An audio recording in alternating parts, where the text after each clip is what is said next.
Welcome to the CHCI Fall Tech Summit panel, Our Digital Schools, Education, Workforce Development, and Technology. This session is made possible by the generous contributions of our sponsors, Accenture, Apple, Google, and Verizon Communications. Our panel host for today will be Congresswoman Teresa Fernandez of New Mexico's 3rd District. Representative Fernandez serves as chair of the Subcommittee for Indigenous Peoples of the United States for the 117th Congress. She is also a member of the House Committee on Education and Labor, the House Committee on Natural Resources, and the Committee on House Administration. We have welcoming remarks from Lucy Pinto, the manager of the Grow with Google Digital Coaches Program. Our moderator for today's session is Dr. Elena Silva, the Director of Pre-K-12 Education at New America, where she oversees research, policy, and programs aimed at improving the nation's public school system. Her research and writing focuses on a wide range of educational issues, including student learning and assessment, teachers' work, high school design, and the role and intersections of race, gender, language, and disability in schools. Please welcome Congresswoman Teresa Fernandez and Lucy Pinto, followed by our moderator, Dr. Elena Silva. I'm Congresswoman Teresa Fernandez, serving New Mexico's beautiful and beautifully diverse 3rd Congressional District. I'm thrilled to join you for this year's CHCI Fall Tech Summit. We all know a quality education is key to transform the economic and social inequities we live through right now. We know that when we invest in our children, we invest in our future. But we haven't invested in the kind of technology that we need in our community so that we all can succeed. We need to make sure that there's broadband, that there's whiteboards, that everybody knows how to utilize them, and that we close that digital divide. I am proud to co-sponsor the bills that will make this closure of the digital divide a reality. And we're going to do a lot of that in the Build Back Better and the infrastructure bill that we are poised to pass and get signed into law. We can't give up because we need to make sure that the 1 in 4 children who are Latinos and Latinas in our school district have everything they need to reach their full potential, because that is our future. They are our future. Muchísimas gracias.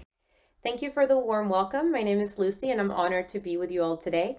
So in just a few minutes, we'll hear from an incredible group of panelists who will discuss the classroom of the future and how technology has the power to drive economic recovery and growth for our workforce. Now, as a Latina myself, I've seen firsthand the opportunity that technology can present. It's helped me stay connected with family across the country and find ways to support Latina-owned businesses here in my community in northern New Jersey. But as we look ahead to recovery, I think it's also important that we recognize the responsibility that technology has in providing equitable opportunity for workers, especially Latino workers. And I'm proud to say that Google also shares this understanding.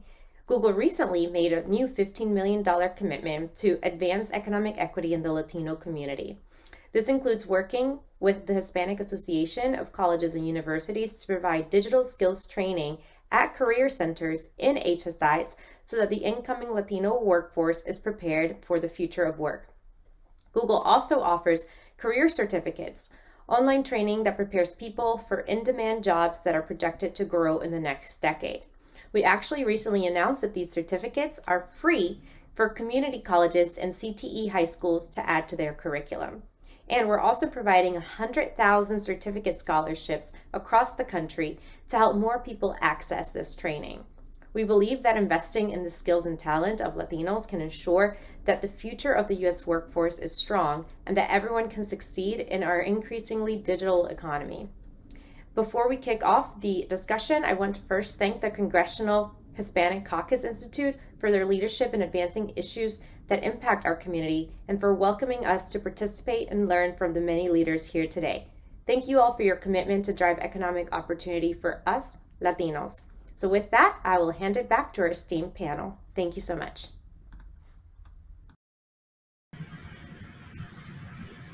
Good afternoon, everyone. My name is Elena Silva, and I'm the Director of Pre-K-12 Education at New America. I'm honored to be here today to help lead this discussion. Thank you to Lucy Pinto and to Representative Ledger Fernandez for setting the stage with those opening remarks. And thank you to the Congressional Hispanic Caucus Institute for hosting this Tech Summit and focusing attention on the important role of technology and workforce development in education. At New America, we're focused on a range of public policy issues, including technology, education, and labor. Equity and the intersection with access, affordability, and quality is the core of our work. We pay close attention to students, to families, to schools, and to communities to try to understand what is working and for whom. And we put forth research and policy recommendations to try to improve the system. So this conversation is especially relevant to our work, and of course, it's relevant to our nation and to the larger Latino community. I'm delighted to be joined today by 4 experts on this topic of the intersection of technology and equity and education and the workforce development. I'd like to start, if I could, by welcoming our guests. If we could start, I'd like to welcome first, we have Noel Candelaria, who is the Secretary Treasurer of the National Education Association. He is the immediate past president of the Texas State Teachers Association. Previously, Noel worked as a teacher's aide and a special education teacher in El Paso, Texas, teaching subjects ranging from algebra to world history. Noel, welcome. Thank you. It's a great pleasure to be here and be part of this panel to really talk about an issue that's not just important to myself, but to the organization. As we strive to make sure that every child truly has everything that they need to succeed, and make sure that our educators have everything that they need to succeed. So I'm excited to be part of this panel and talk about the importance of the digital divide and the impact that it's having on our Latino communities and our students all across the nation. Thank you. Next, let's welcome Mark Noriega of Accenture. Mark leads Accenture's work in the public sector as the client account lead for the state of California, helping these organizations leverage the best technologies to serve the needs of people across the state. He currently sits on the board of the Greater Sacramento Economic Council, the State of California CIO Advisory Council, and is involved with the California Chamber of Commerce. Welcome, Mark. Thank you, Dr. Silva. It's exciting to be here. I'm looking forward to the discussion. Next up is Alex Cervello. He is the Director of Corporate Responsibility, Social Responsibility for Verizon. Alex leads education and community initiatives as part of Citizen Verizon, the company's plan for economic, environmental, and social advancement. Prior to this role, he managed the Verizon Innovative Learning Program, which delivered innovative technology-infused programs to middle and high school students in underserved communities. Welcome, Alex. Thank you, Dr. Silva. It's an honor to be here. And finally, if we could welcome Dr. Kamal Hamdan, the Annenberg Endowed Professor and Executive Director of the Center for Innovation in STEM Education at California State University, Dominguez Hills.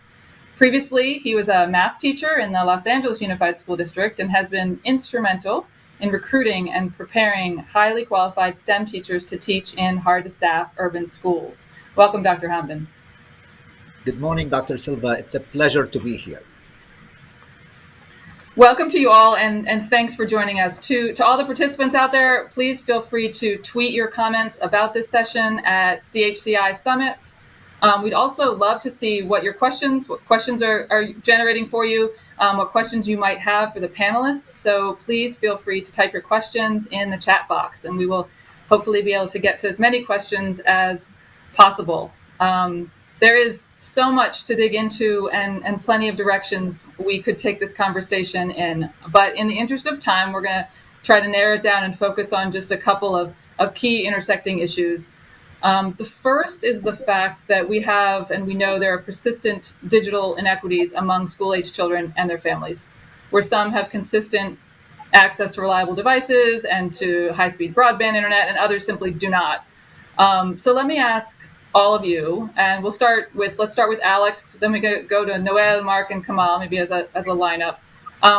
What are the implications of this digital gap for students, and what is one way that your work is addressing this gap, or other opportunities you might see to leverage technology to close these gaps? Alex?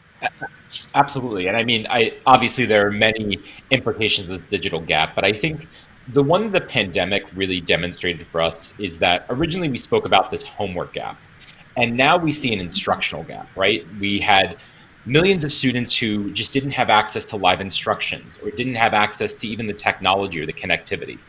And as digitally powered instruction becomes even more ubiquitous, we still have millions of students in this digital divide. And that is going to have a significant implication on creating a workforce with the appropriate digital skills.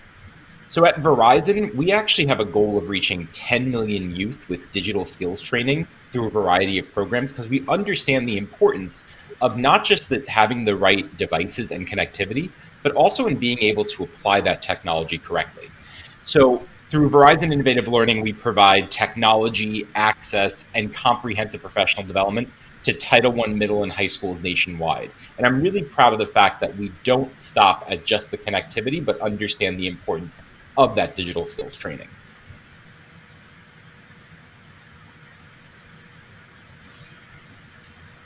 Terrific. Do we want to move on at then, Noel?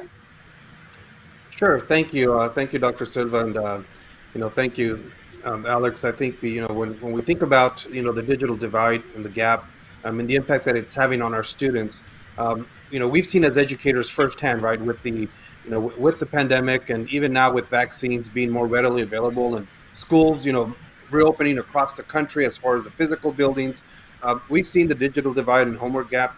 They haven't gone away, and for a lot of our students, especially our households of students from pre-K to 12 and students not having the access to the broadband that they need to be able to to have that access, we've seen the direct impact that it's had, and not just for the student homework gap, but also for employment opportunities for their families and job training and remote healthcare access for our students. And so we can't make assumptions that the pandemic is over. And so with the variants of the virus still circulating around, there's still a lot of issues that we need to address, and the way that our communities are still vulnerable, and what it means for our students still not having the access when we see spikes happening across the various communities, and students having to go back into online learning. So making sure that we've been integrating technology throughout, for us as an organization, and how we are reaching our members to train them and making sure that they have the resources that they need, and how we support our members through online professional development, through micro-credentials, how we make it easier for all of our educators and teachers and education support professionals to have access to that. We're seeing a huge deficit in college prep programs as well, with educators leaving the profession because of the stress and pressure that it's placed on schoolhouse doors. And so, as a result of that, we've seen a rush to certify teachers without proper training, and what is needed to make sure that educators have the resources that they need. So, the digital divide is not just impacting our students, but it's impacting those that we need to come into the profession and remain in the profession. And so, when we look at how it's impacting faculty, staff, and our support staff in pre-K to 12, and our institutions of higher learning, we're seeing that it's having a much broader impact, especially on Hispanic serving institutions as well. So we think of pre-K to 12, but we're also thinking of higher education because of the work that we do as an organization. And so what we need is your help. We're working hard to try to identify what the system needs to look for and feel like for our students to draw the next generation of educators into the profession. But we know that there's a shortage of Latinos, right, in the profession, Latinos that look like me that are not represented in the profession, so that when we're addressing the digital inequity gap, we're not just looking at it from the student perspective, but we're looking at it from the parent perspective, from the future educator perspective, to make sure that our students are going to be prepared, going forward in the next generation. Yeah, it is a whole learning ecosystem that we're trying to tackle here. Absolutely. Mark, do you want to jump in? Yeah, I don't want to repeat. I agree with what Alex and Noel have said already. And I think I'll take it in a little bit different direction in a couple of things on where I see the gap. I agree with the homework gap. That's a big problem at home. The key component of that is access to quality internet. And I know that Verizon and others in their industry are working to close that gap. But I want to just take off on a point that Noel made, which is we have to prepare our children for the digital economy. The World Economic Forum said within the next 10 years, 9 out of 10 jobs will require digital skills.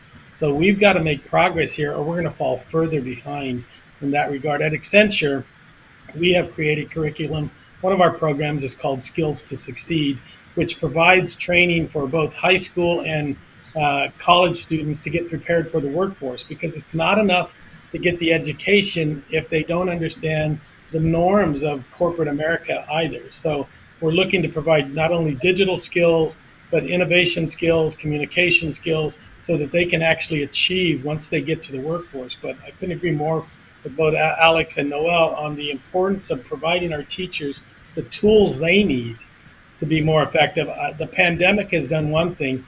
They're starting to get more relevant or more relaxed with some of the tools of collaboration, but there's much, much more, and it's got to be much more consistent across all school districts, not just the school districts that are in high economic areas. So pass it on to you, Yeah, Dr.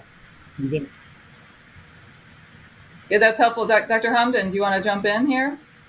Sure. I want to say, oh my goodness, where does one start? There is so much to be said. Yeah. It's truly, and honestly, it's an understatement when I say that the digital divide has had such a devastating impact on the lives of our students and the learning as well. You know, as was said before by the other members of the panel, before the pandemic, we as teachers and professors used to worry about our students not being able to complete an assignment or engage in an activity or access online education resources because they lack that digital access. During the pandemic, many of our students who live and attend schools within the communities that our university serves actually were cut off completely from their education. You won't believe many of them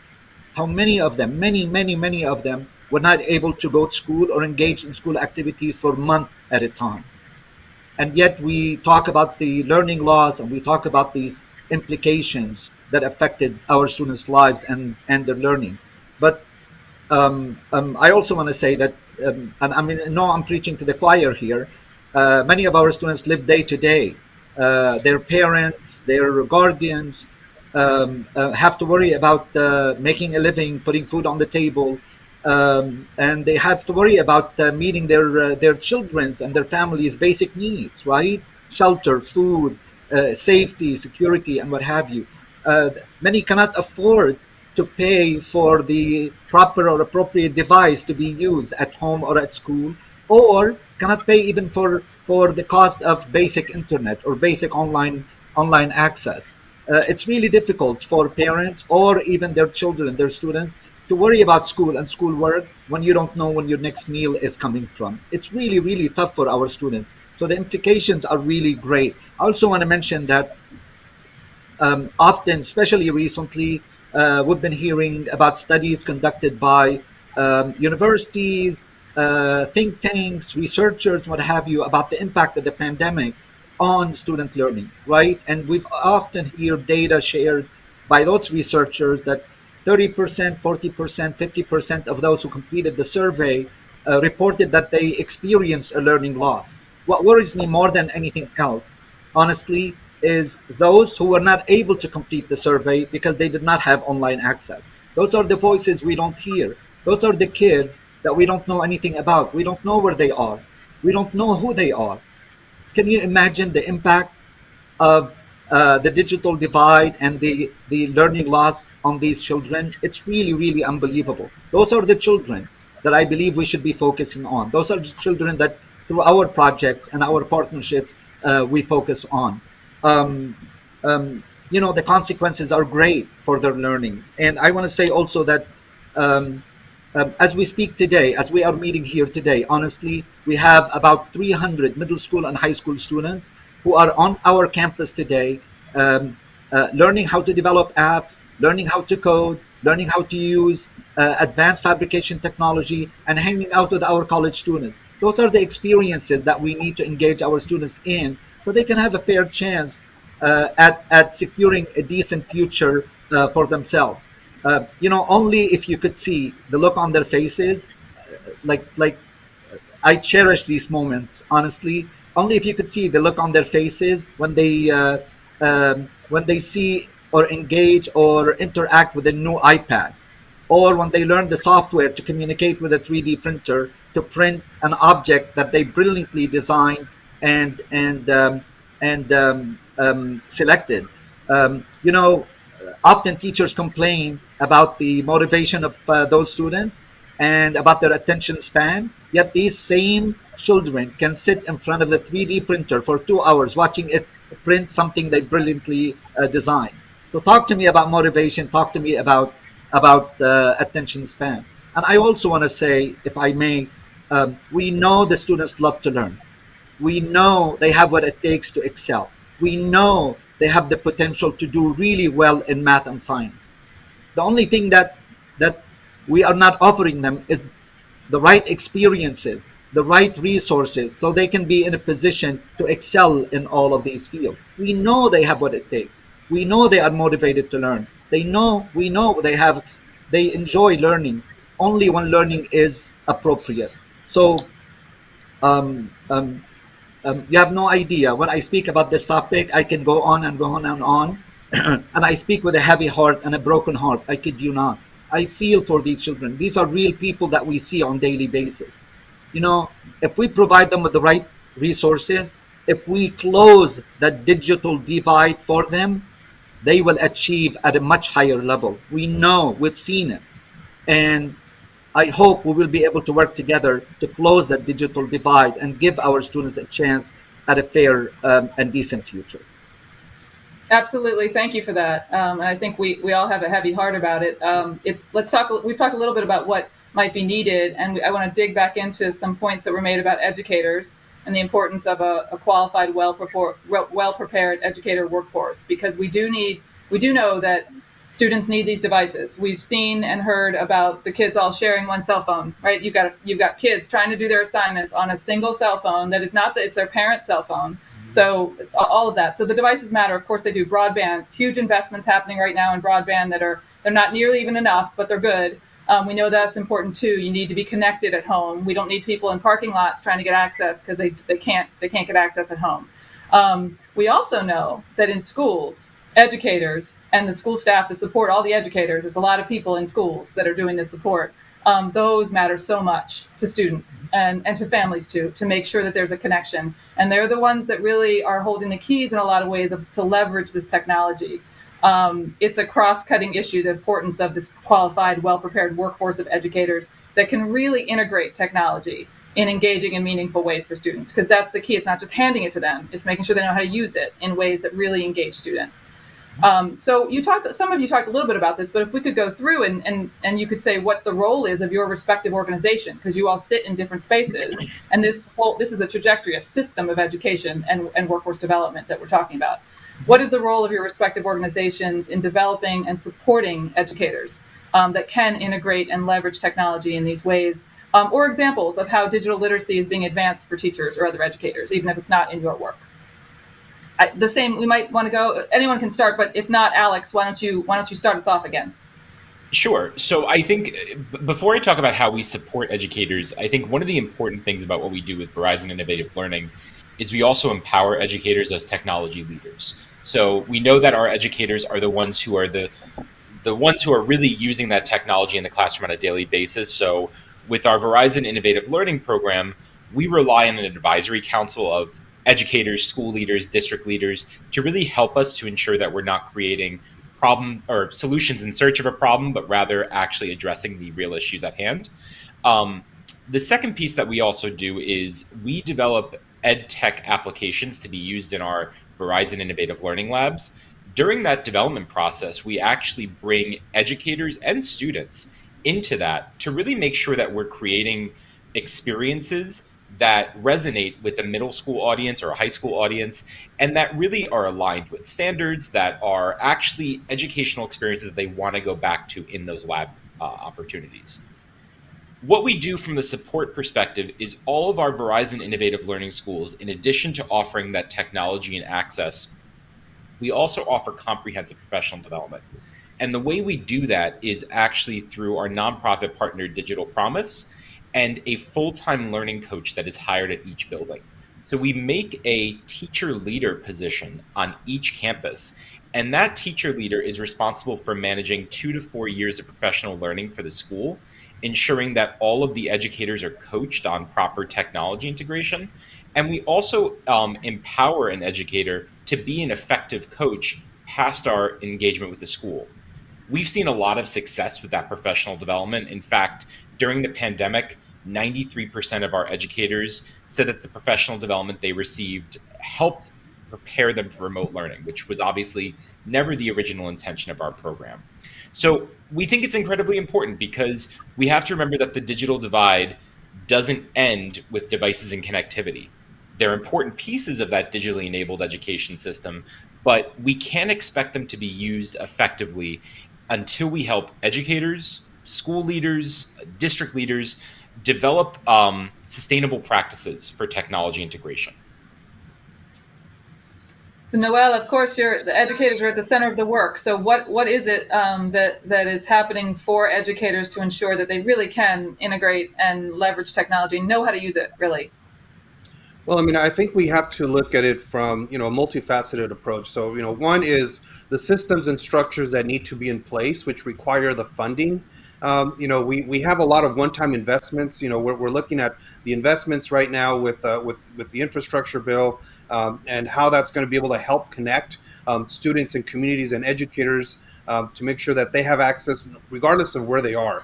And so we're looking at all the infrastructure, one-time investment that needs to happen to be able to support the systems and making sure the bandwidth is available to be able to sustain a full technology access. But then we need to look at how we are investing in recurring resources to make sure that technology is continuously updated. Because that's one of the big challenges that educators have. I'll use an example at home for myself. My wife is also a teacher. She is right now struggling with her laptop that she was assigned almost 6 years ago, that is breaking down on her. And so making sure that not only our educators have the most up-to-date technology, that is working, but then what is the training that is being developed to go along with that, to make sure that training, and how we train our educators. I mean, how we deal with the high turnover that we're starting to see. I mean, right now we're facing a crisis. I mean, our nation, we already had a shortage of teachers before the pandemic, and we're seeing a heightened crisis of teachers leaving the profession because of the lack of support. That they're seeing, where they don't have access to the resources that they need to not only meet the academic needs of all of our students, but also the social and emotional needs that are impacting our students and their families and our educators.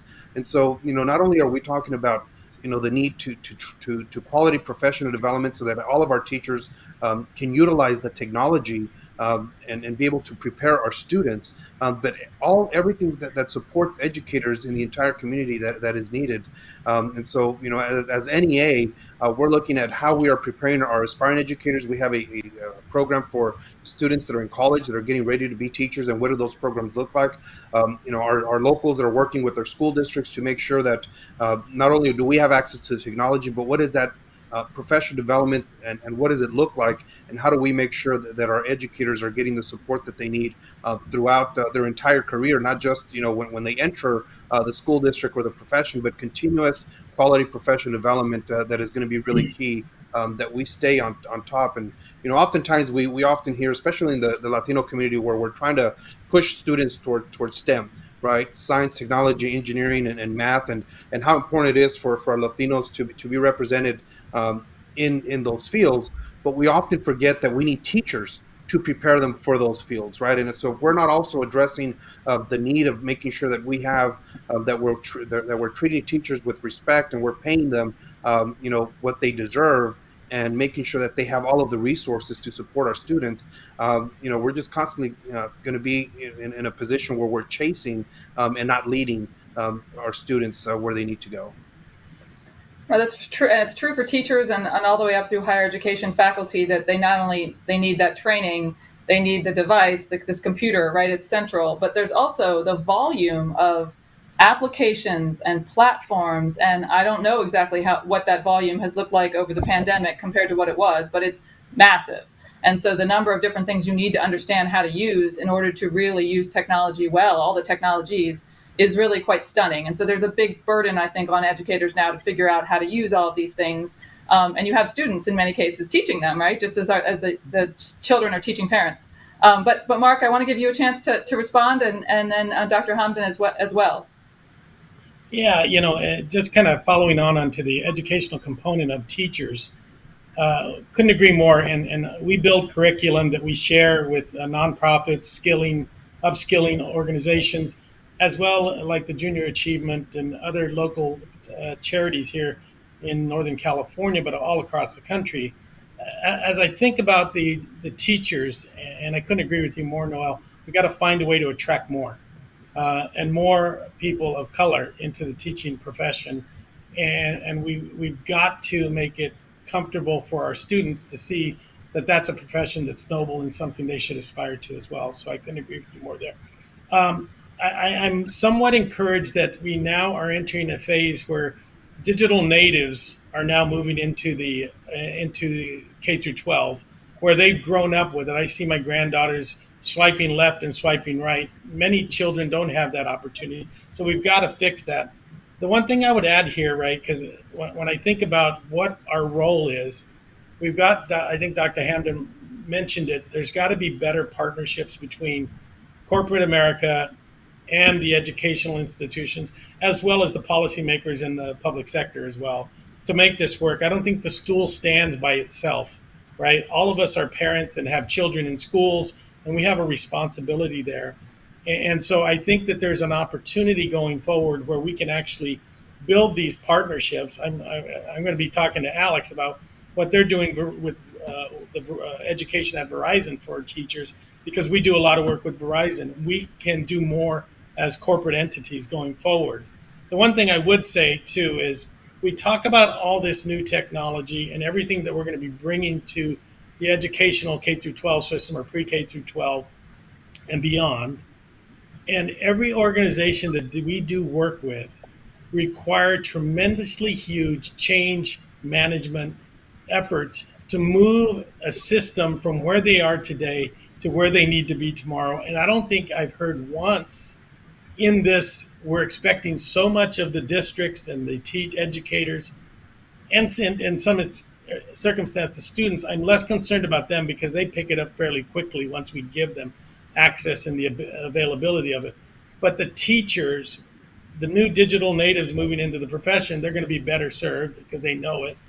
But I'm concerned that we're not looking at this as a change initiative for how education gets delivered, and taking into account how difficult it is for any of us to change things that we do and we've become accustomed to. So I think one of the things we've got to add into the mix here, that I think organizations like Accenture and Verizon and others, corporate America, can actually help.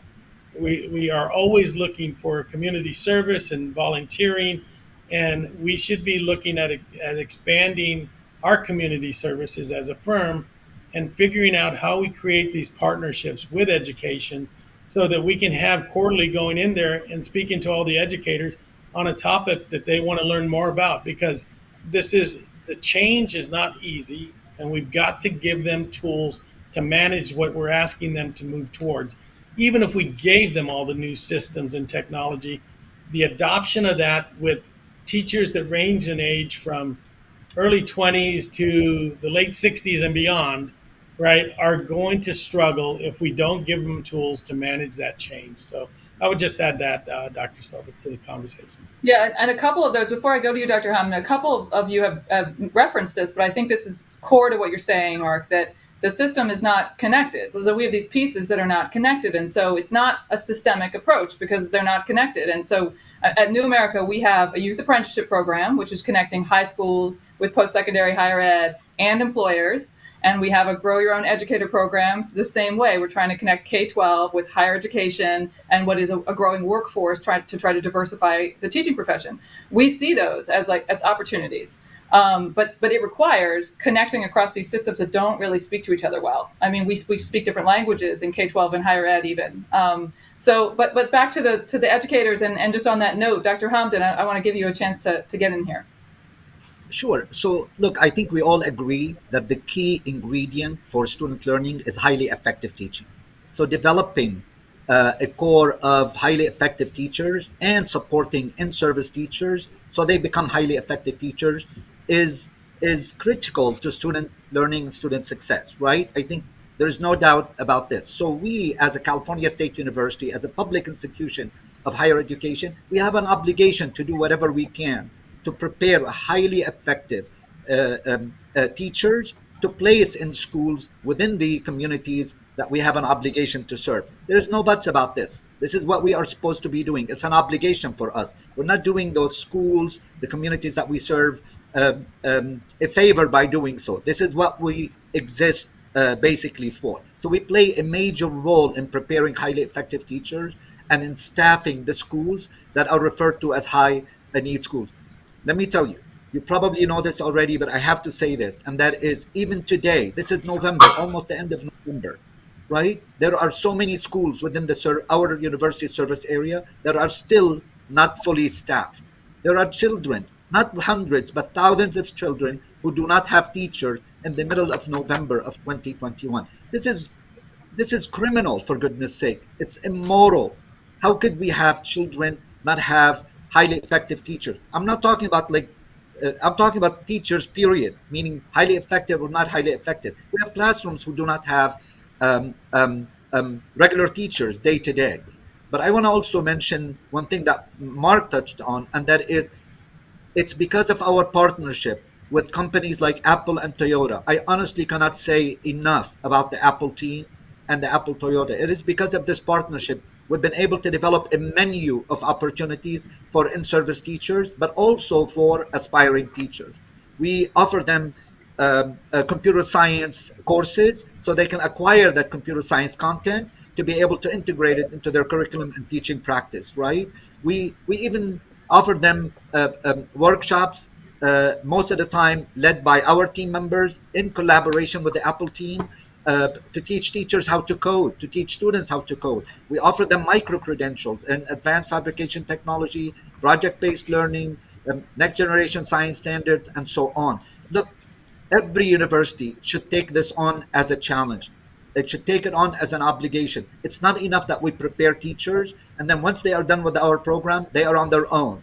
They go look for a job, find a teaching position somewhere, and then they begin to look for professional development on their own. No, it should be our obligation to make sure we continue to stay in touch with them, to continue to engage them in learning opportunities.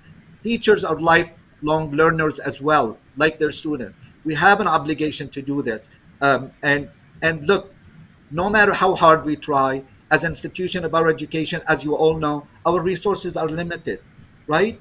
Because our resources are limited, our impact will also be limited. So unless we really promote, encourage, engage corporate America in these partnerships, we will not be able to have the impact that we all aspire to have. Thank you for that. So there's a lot to be concerned about. We've talked about that, and I appreciate the passion that I think we all have for trying to address the inequities that are right in front of us, and even more so have been exacerbated by the pandemic. But the pandemic has also opened up some opportunities, some things we didn't see before. We've seen things, not only inequities, but we've also seen possibilities. So there have been new and emerging technologies that have come, or new uses of old technologies. So when you think about that, and we think about the inequities that we're trying to address, what do you see as the biggest opportunity to reimagine an education system that really is leveraging technology for that purpose, so that we do have teachers, highly qualified teachers in every single classroom that know how to use and leverage technology, so that there's connection between home and school, which has been weak, continues to be weak, but in the pandemic we saw it had to happen. There had to be a way, or people got cut off. But if you imagine a system where that's not happening and it's all working, what do you see as the biggest opportunity? Alex, we'll start. Let's go the same order. Yeah, so I definitely see technology as being a way for us to have a more equitable education experience if used correctly. And obviously, there are a lot of factors that are at play there. But I see the most potential with bringing XR into the classroom. So when I think of AR and VR, it would enable personalized learning. It frankly brings a level of excitement back to technology in the classroom. And it opens up a lot of career opportunities that students may not have thought of before. So, Let me an stop you, Alex, example and say, what is XR? AR and VR. So anything that where we're using those emerging technologies. And Okay. one of the best examples I can think of is its application in career and technical education. So if you've been in a career and technical education space in a school, you know that there's a significant amount of expensive equipment that needs to be maintained. You need a specialized workforce, that a teacher workforce to teach those courses. What if we were able to use XR to actually innovate career and technical education so that students could receive individualized, differentiated instruction, and the investment from the district is really on that tech hardware rather than all of that equipment that needs to be maintained on a regular basis? So I think XR can also be viewed as inequitable because we often think about things like the VR headsets that might need to be required, but we're seeing a lot where we have things like web-based AR and other experiences that don't necessarily require that same level of equipment. And we've done a lot of that with Verizon CSR, where we've created web-based AR experiences. And I'm really excited about the future possibilities of creating more experiences like that for students. Thank you, Alex. I did immediately think of a VR headset, but there seems like a lot of opportunity there. Noel? So, I mean, I think this pandemic and the way that educators were able to kind of step in overnight and transition, their entire classroom into, a digital classroom. We saw the challenges for a lot of our students, but we also saw the opportunities. As a special education teacher, we were able to see how, a lot of, students, especially that, that have autism or, suffer with, with a lot of overload, how the digital space was, they were able to thrive in some of these spaces, right? So we were able to see, students that really thrived in this environment. And so that's something that we need to learn and continue to carry forward. But we also learned that we were able to engage a lot more parents during this pandemic, during the shutdown, because more parents were connected to their classrooms, to their schools. I mean, myself, for example, I can't tell you how many times I volunteered to translate for parent meetings, because the technology now made it accessible for us to be in a Zoom room and, for me to be the Spanish translator as I'm listening live in English and translating so that all of our parents are getting the information. And so, we've been able to use technology in ways that was not applicable before. And so, it's really important that as we continue to go forward and we look at, the partnership between public and private, and an example that I use is our community schools. Right, where we're able to leverage the resources of an entire community as we do a needs assessment in that community as to what are the needs for not just the students, but the families, and how do we leverage all of our federal, state, local resources as well as the business community to then develop a community schools program in every community that is meeting the needs of that particular community, so that we're able to bring in, the training that is needed, not just for the students, but also for the parents, right? So that the parents also have access to the technology, and the parents also have access to be able to, access resources in the community to help lift up entire communities. So for me, I'm not just looking at this from the impact for students, but how is now this going to impact the families of the students and provide families the opportunities that they didn't have access to before. That's terrific. Before you and Dr. Hamdan jump in, and I think we could probably integrate it into these questions. We have a lot of questions and answers, a lot of questions that have come up. Want to make sure that some of them we can get to. So I'm going to throw in another question, and if you could respond to that and or to this last question that I posed. One of the questions we have here from our audience is, how can students enter the tech workforce without going through a traditional 4-year degree path? And so it makes, Mark, why don't you start with that? Yeah, I'm glad you asked that, Dr. Silva. We have created what we call an apprenticeship program at Accenture. And up until we created it back in 2016, the only way you could get to a tech field predominantly was to require a 4-year degree, right? And we've moved away from that because we're finding that skill sets and many of our children growing up through school with digital backgrounds, they're coding as well as our professional coders by the time they get to high school graduation. So we provide a pathway into Accenture now where you come in as an apprentice. We provide you up to 20 weeks of training, and it could be anybody so long as you don't have a 4-year degree. So it could be ex-military, it could be high school graduate, it could be junior college graduate, and we give them up to 22 weeks of a paid apprenticeship for 12 months. They get paid at a living wage, so they don't have to worry about whether they're going to eat while they're going through the apprenticeship program. They spend a year, and after a year, we have a discussion with them to see if it's the right fit for them.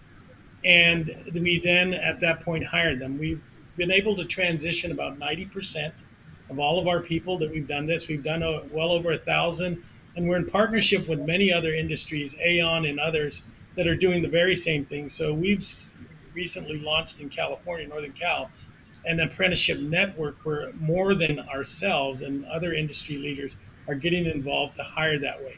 Now, having said that, once they get there, they have an opportunity, much like myself and my story, which is I went through the military first, had the GI Bill, went to junior college, matriculated to my 4-year school, and finally, over years, got my degree. So we don't discourage them going back to school. We actually encourage it. But at least now they have a paid job that can now fund the basic needs that Dr. Handon talked about, all of those social determinants of success, right, along with that. So there are opportunities now, not just at Accenture, but many organizations have alternative paths. If you're not in the process of going through a traditional 4-year college degree or 2-year college degree program, there are avenues there, and I would encourage you to reach out to your school counselors. And this is where we have to coordinate better and get the systems working together so that schools know that this exists, right? And I think there's opportunities. I often think about externships from teachers to come and spend 6 months at an organization like an Accenture or Verizon or a Google, just to get a different perspective, right? And then go back into school as that point of light with the experience that could actually blossom. So I think there's more for us to explore here, but I think bringing the systems together is going to be key to our success long term, and we don't have much time to do that. Thank you. And Dr. Hamdan, this is core to higher education, the changing higher education landscape. So I want to give you a chance to respond before I move to the next question. Well, I'm glad you mentioned that because I'm the higher education. So I want all of them to come to our university and graduate with a bachelor's degree and a master's degree. However, truthfully, what matters most is that we provide them with the right experiences in K through 12. So they reach a point where they feel they own their decision, they own their education, they own their future, and let them decide. Place them in the right position to make the decision for themselves. Do I want to pursue a 4-year degree? Do I want to pursue another alternative? And if they pursue one, it doesn't mean they cannot pursue the other later on. So this is really what matters the most, which is developing. Again, we want to go back to that second question about developing the right teachers so they can engage their students in the right experiences. So the students feel that, look, I have a say in determining my future. I have a say in what I want to pursue in terms of my education. I own my education. And once I graduate from high school, I know exactly what I want to do because it was my decision. I wasn't pushed to do it by someone else. And I'm not living somebody else's dream. I'm living my own dream. Honestly, that's what mattered most. Dr. Silva, if I can add, we see some of these partnerships happening already in our K-12 schools where we are having our high school students, right, connect with some of the local tech companies. I'm in Austin, so I'm seeing a lot of that, where high school students are already having some of these internships and because of the partnerships that we are doing. And so we have to be more intentional about expanding that access because, I can tell you that if I go to South Texas, those students don't have access to Dell or to now Tesla that's here in Austin. So how do we use technology to connect communities that don't have these corporations in their communities, to be able to connect them and making sure that we're making these internships available for all of our students who want to have access to it, which is still if you're lucky enough to live in a community that has that access, that's great. But how do we connect communities that don't have that access to corporate America to be able to bridge that gap and make sure that these partnerships are available for all of our students, regardless of their zip code? Thank you Dr. for that. Silva, may I add something else? Yes, please, Alex. Oh, sorry. I think that in this conversation, as we talk about what we're doing with K-12 education, we also can't lose sight of the fact that these programs also benefit Unfortunately, a very large number of Americans who are unemployed right now, also. And when we think about things like reskilling and upskilling programs, there are also so many adults who are out there without the tech skills necessary for the digital workforce. So, Mark, it was great to hear about what Accenture is doing with reskilling and upskilling. Verizon also has a reskilling and upskilling program that will be in 26 cities by 2022, with the goal of reaching 500,000 individuals by 2030. So there's an incredible need both for new entrants to the workforce, as well as those who have been in the workforce but now really need to be able to reach the future jobs. Yeah, I'm glad you said that. I have another question I want to pose that I think is related to this, which is what families can do at home to support their students and how we can support parents who may not be comfortable with technology, because we know that that's the case. And we have to find ways not just of making the school and home connection stronger, but of supporting parents and community members, family members that are at home and at work and trying to figure out this technology so they can support their students. What advice would you give? Let's go for whomever wants Well, to. I'll go ahead and take a swag at it to get it going. To me, the most important thing we can do for families is make sure they have a good paying job. And they're in a job that will not be automated out in the next 10 years. And so when you think about families that will get more involved, I know that I grew up in a family where at the kitchen table, corporate America discussions that I have around my table at this point in my life are not the same, right? We talked about how we're going to pay the bills and things like that when I was growing up. That's what I heard. My daughters had a very different experience in hearing, because I've been in tech for 35 years, right? And so they heard about corporate America. They heard about challenges and all of these things. So I think as we extend maybe to educators, we may want to, as part of the experience with schools, because that's where they can connect, give them some insight as to what's going on in the world and the kinds of jobs that are going to be needed in the future for their children so that they can be highly productive citizens going forward. Absent that, I would want to make sure that they are getting involved in these apprenticeship programs for upskilling for themselves and be a part of that so that they can make sure that the job they're in today is going to also provide them for their families tomorrow. And so, we like I said, we do a lot of upskilling, we do a lot of charity outreach. But I think, again, I'm going to be calling Alex to be a part of our network here so that we can have a national network and do this apprenticeship program across the nation. But I think we got to we've opened up a channel through the communication between teachers and families.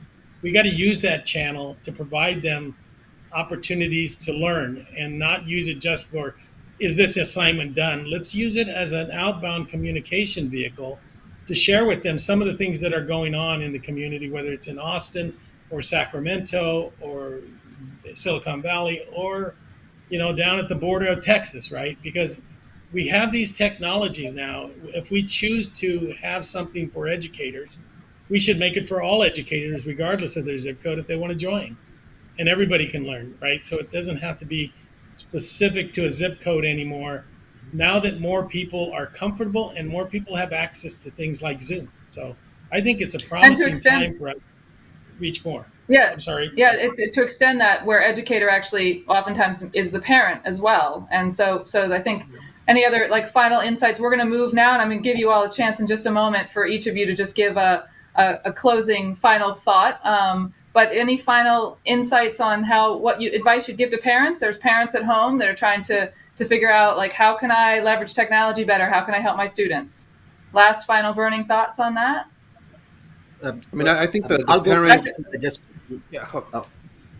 Ahead, I was Dr. going to Fernandez. say quickly. Sorry, Noel. I was going to say I want to approach this from the lens of a teacher and university professor, and that is, I think we need to turn the way we conduct our business upside down. Right, this traditional model of dealing with the parents. We tend to conduct our business. We tend to plan activities, we plan meetings and what have you, when it's convenient for us, not when it's convenient for the parents. Back to school night happens on Thursday from 3 to 5. Most of the parents that we know are working 3 to 5, trying to make a living to put food on the table. I kid you not, in one of our activities on a Saturday, from a Saturday afternoon, I saw one of the parents who has 3 children sitting on a bench crying. I approached her, asked her, "Why are you crying?" She said, "It's the first time in my life that I'm able to attend a school event for one of my children." I could you not. We need to do what's right, meaning that we meet the parents where we need to meet them, not the other way around. Thank you so much. So Noelle, you were going to say something, but let me just move to final thoughts. If you could work that in, you each have just a minute. If you could tell us your most burning thoughts, Noelle. Yeah, I mean, I think that going back to the parent-teacher relationship is so critical for the success of our students.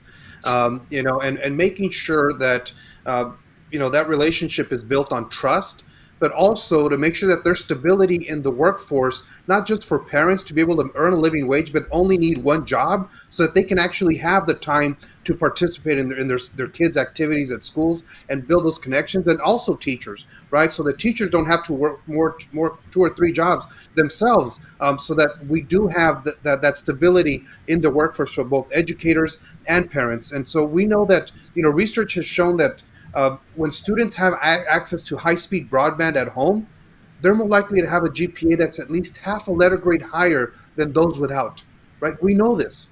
And so how do we make sure that we are making sure that we're connecting every student in every community, and looking at how we hold our elected representatives responsible to provide those resources in every community. That's why as the National Education Association, now we've been steadfast at making sure that the Build Back Better plan provides the infrastructure needs to connect all of our students, all of our families, and all of our educators. That to get us through this pandemic, to make sure that we do have that connection that's needed. So we want you to join us. Go to NEA.org, and join with us on this fight to connect parents, educators, and the community, to make sure that our students and educators do have the resources that they need, so that all of our students can thrive and meet their full potential, so that every child has access to a quality public school. Thank you. Let's go to Mark. Yeah, what I would say is I'm humbled to be a part of this panel. I am so excited about what I'm hearing. And thank you for hosting this, Dr. Silva. What I would say is that I think it's going to be critical as we go forward that we establish these partnerships and just not talk about it. It's critical for corporate America to step forward. We are the employers that will hire your students, Dr. Hamden, and so we need to make sure you understand our needs, right, as employers, so that the students and the prospective employees come to us with the right skills. We've talked about digital skills. It's going to be critical for any job going forward in the next 10 years that all people have that. And underserved communities suffer the most from not having access. So we need to do more. We can do more. We need to find avenues to connect so that we can build these partnerships that start to turn over one leaf at a time, whether it's adopt a school district or adopt a community. I like the community school concept that Noelle was talking about. But I think there's an opportunity right now, because of what the pandemic has highlighted, where the inequities only became worse, that we start to step forward. I know that Accenture is doing a lot in that area to help our local communities, but we often search for things we can get involved with. So I put this challenge out to our public sector and our educational experts on the call you need only reach out, and you'd be surprised, not just Accenture, but I think folks are going to reach out, Mark. I think we'll definitely all reach out. Dr. Hamden, a quick response, and then Alex, you can close us out. Sure. I also want to thank you all for this opportunity. It's been an honor to be a member of this panel. Like you, I have a sense of urgency. I might be able to wait, you might be able to wait, but the children cannot wait anymore. We need to act, and act now. As I mentioned earlier, and I think it's becoming a theme here, and that is, I cannot emphasize enough how critical those partnerships are supposed to be formed, right? I'm talking about the partnership between the elected officials, between the universities of higher education, between community colleges, local districts, but also corporate America. Let me tell you, when I form a partnership with a company like Apple, and I know I'm sounding like a spokesperson for Apple right now, but when I form a partnership with Apple, it's not about the funding that they give me. It's about their expertise. It's about their subject matter knowledge. It's about the passion and compassion that they have that matches our passion and compassion. It's about they are all in like we are. So when we partner with them, it allows us to do so much more. Keep in mind, as a public institution for higher education, our resources are limited. We can go so much farther working together. This is not about our future only. This is about the future of this nation, the future of our children. Thank you so much. Really quickly, Alex, could you just give us a thought? Absolutely. Thank you, everyone. It's been an honor to be on this panel. I think that the partnerships that everyone has spoken about are important, but what I really urge is for everyone to think about what do those partnerships look like in 5 years and 10 years. The digital divide is not ending because of the pandemic. It's something that unfortunately is very much continuing, and what schools need are sustainable solutions. And more importantly, when you bring these partnerships to schools, are you speaking to the students and the teachers and the leaders that you're trying to impact?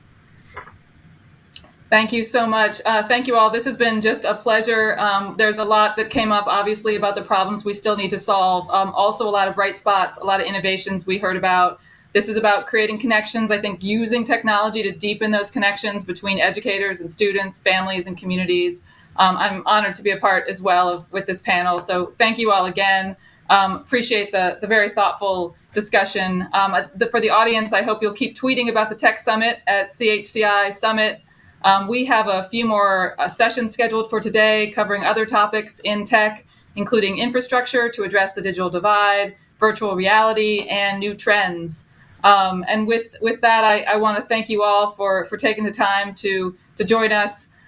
We are all working as hard as we can to ensure that we have the most equitable public education system and workforce development systems to serve all of our community and to make our nation's society and our Latino community as strong as it possibly can be. Thank you all very much.